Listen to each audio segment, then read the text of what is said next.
안녕하세요 여러분들, 역사충입니다. 여러분들은 한번 아편전쟁이라고 들어본 적 있을 겁니다. 하지만 잘 모르시는 분들을 위해 오늘은 아편전쟁을 알아보도록 하겠습니다. 그럼 시작합니다.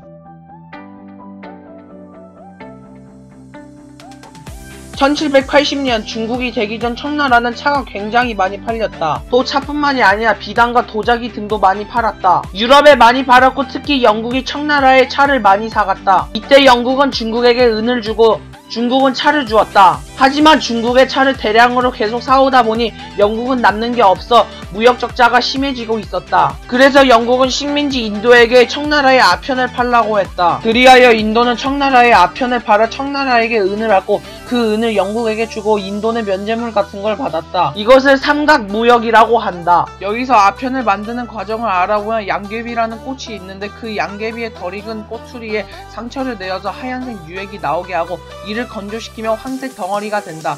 그리고 그 덩어리를 떼고 특별한 공방대를 써서 작은 램프에 발현시켜 흡연한다. 한편 청나라는 난리가 났다. 청나라에는 아편 종족자가 널려 있었고 청나라는 그에 대해 당연히 분노했다. 그리하여 1799년 청나라는 더 이상 아편을 팔지 못하게 했고 1886년에는 아예 아편 사용을 금지시켰지만 그때는 이미 늦은 때라 별 효과가 없었다. 이를 해결하기 위해 청나라 황제는 1839년 임칙서를 흠자 대신으로 임명하고 아편 무역 항구인 광저우로 임칙서를 보낸다. 이렇게 광저우로 파견된 임칙서는 아편 미수업자를 사용하고 영국의 상인들의 아편을 뺏었다. 그리고 여태까지 숨겨놓은 2만 개의 아편도 임칙서에게 주고 만다. 이렇게 아편 2만 개는 청나라가 다 폐기해버렸다. 이렇게 영국의 뜻으로 흘러가지 않자 영국은 전쟁 창성파와 전쟁 반대파로 찢어지게 된다. 결국 투표를 하여 271대 261로 전쟁 창성파가 이겨버렸다. 그리고 1840년 아편전쟁이 시작되고 영국은 청나라를 밀고 들어갔다. 청나라는 영국에 비해 너무 약했고 결국 청나라는 영국에게 패배해버리고 만다. 이렇게 전쟁에서 패배한 청나라는 영국과 난징 조약을 맺었다. 난징 조약이랑 청나라의 5개의 항구를 더 개항하고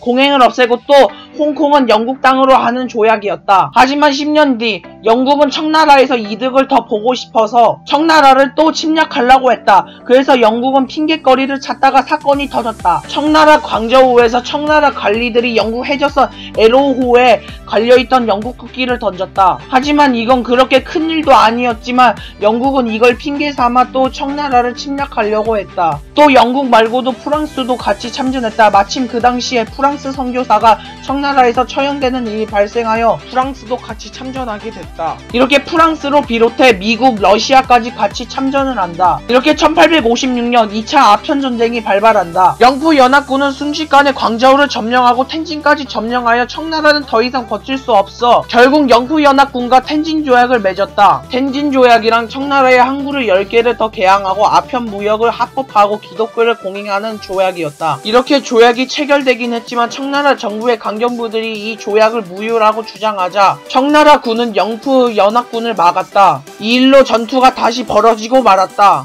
영푸연합군은 청나라군을 저지하고 베이징까지 돌격하였고 베이징을 점령한 영푸연합군은 청나라 황제 별궁한 원명언을 야타라고 부르질렀다. 결국 1860년 러시아 제국의 중재하에 영푸연합군과 청나라는 베이징 조약을 맺는다. 베이징 조약이랑 청나라에서 텐진을 개항하고 배상금 800만 양을 지불하고 홍콩 위에 있는 구룡반도까지 영국이 가져가는 조약이었다. 그리고 1898년 영국은 홍콩 위에 있는 신계도를 99년 빌려갔다. 이렇게 자신들이 세계 최강인 줄 알았던 청나라는 서구 열강들과 2번의 전쟁을 치르고 그제서야 청나라는 자신들이 세계 중심이 아니라는 것을 깨닫게 된다. 백력국치, 즉 100년 동안 외세의 침략을 받은 기간인데 아편전쟁의 시작으로 청나라에서는 백력국치가 시작됐다. 이렇게 청나라는 자신들이 이빨 빠진 호랑이라는 것을 깨닫게 되어 서양물을 들여오는 양무 운동을 시작하게 되었지만 얼마 뒤 일본 제국주의에게 침략을 당하게 된다.